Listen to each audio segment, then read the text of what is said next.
Alright. Our story begins when our friendly neighborhood Spidey, Peter Parker, made his way to the hidden savage lands within Antarctica after his old friend, Dr. Kirk Connors, requested he do him a favor by searching and rescuing his assistant, Dr. Vincent Stegron, who was obsessed with experimentation of cell regeneration using dinosaur tissue he stole, and next fled to the only place on God's green earth where the extraction could be put to optimum use, which was the land where dinosaurs still roam the earth. So after Spidey, along with Kazar, Lord of the Hidden Jungle, and his pet Zabu, last of the Raging Sabretooth, discovered the old doctor had become mad and transformed himself into a hybrid human dino with ambitions of world domination, Spidey's now new mission was to stop him from reaching New York City in his heavily loaded flying arc. Meanwhile, in Park Avenue, headquarters of the mighty Avengers, the Black Panther T'Challa will be notified by Jarvis that Tony Stark's multi-digital sensor scan detected a flying unknown massive vessel off the coast of New York, where unbeknownst to them, Spidey was getting his butt handed to him by the Stegodactyl raptor thing,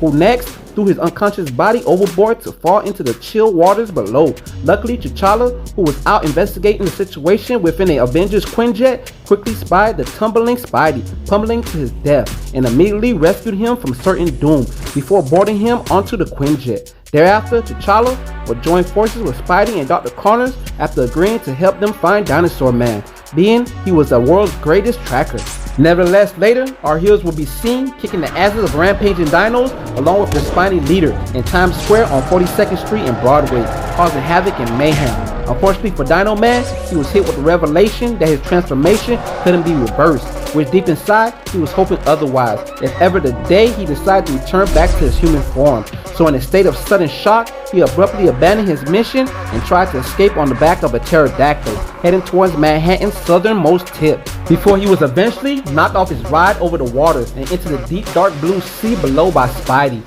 where to their horror realized Dino Man couldn't swim due to his massively heavy body weighing him down, which presumably next led to a watery grave as he supposedly drowned to death, causing Spidey to be grief-stricken with the guilt of taking the life of a mentally disturbed man. So after a great time had passed in an unrelated incident outside the federal courts in Manhattan, a mineral dealer by the name of Mr. Thomas Ager was facing federal charges for fraud after his company scammed more than $500 million from Wakanda on a deal for a chemical element called tungsten, when presumably the Black Panther suddenly swooped in and snatched him up within a helicopter to assumably be tried and convicted in Wakanda instead, but not before unknowingly almost debilitating Peter Parker, who was outside his costume doing journalist work, with a blow to his chinny chin when Peter tried to stop him. So not long after, a confused Peter, now in his Spider-Man costume, made his way to the Wakandan consulate to question T'Challa, who was still an active Avenger, about the prior occurrence that could lead to an international incident.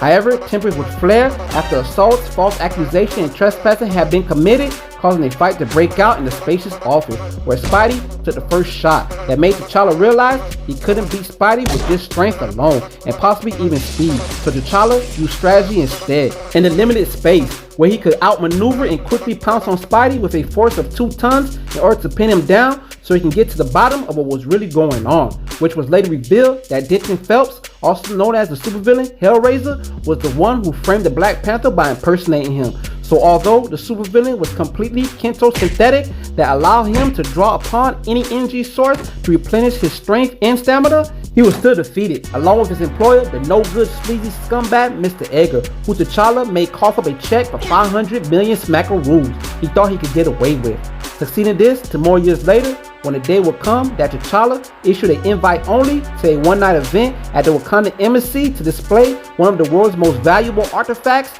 the mask of Wakanda's first chieftain, T'Chambwe, also known as Aluma Bashinga, which was crafted in the purest vibranium while being adorned with priceless gemstones. Shockingly, however, the anti-heroine Black Cat Felicia Hardy wanted her boyfriend at the time, Peter Parker, who is currently bonded with the Venom symbiote, to help her pull off the biggest heist of the century. Unsurprisingly, Peter refused, so she went on to convince the superhero Johnny Storm, also known as the Human Torch, who was fiending for a date at the time, to accompany her, which he agreed. So during the event, Peter, who was doing journalist work at the Wakanda embassy, spied the two while realizing the dire situation. However, his attempts to make sure they don't do anything stupid inadvertently caused himself to be entangled in the situation when he used used the symbiote to morph into a Wakandan security guard in order to better monitor them. Nonetheless, after T'Challa was notified by his security, he confronted Venom Spidey, who tried desperately to avoid him, which caused a chase to ensue. Whereas surprisingly, even Venom Spidey wasn't quick enough to dodge the paw of the Panther,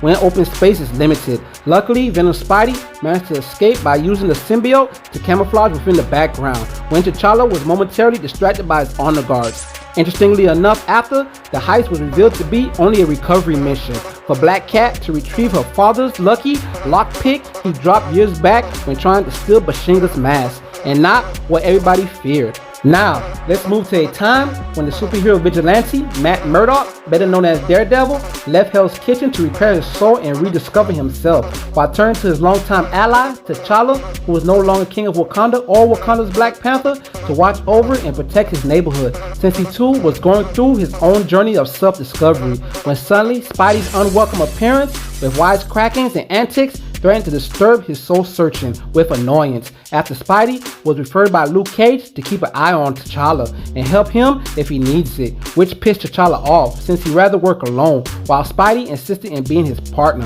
Anyways, that didn't lead up to them fighting, so let's move on to some more years later, this time on the Brooklyn Bridge, when Spidey was being attacked and damn near defeated by Adrian Toomes, also known as the infamous Vulture, along with his partner, the Russian supervillain Anton Vanko, better known as Whiplash, who both were contracted by the Tinkerer Phineas Mason to retrieve Peter's long-lost sister Teresa Parker, who recently injected herself with stolen data on how to defeat superheroes and supervillains into her bloodstream through a series of nanobots, when suddenly T'Challa showed up, quickly shredding the Vulture's wings before hitting him with a one-hit quitter, while Spidey took the opportunity to take down Whiplash with a Shoryuken, before Spidey became increasingly suspicious of T'Challa's true motives for the assistance, feeling he secretly too was after the data in his sister's bloodstream, which caused tempers to flare and a brief battle to commence where the 5'7", 168-pound Spidey dodged and countered T'Challa's attacks while getting a knee in before it was interrupted by Clint Barton, also known as the hero Hawkeye,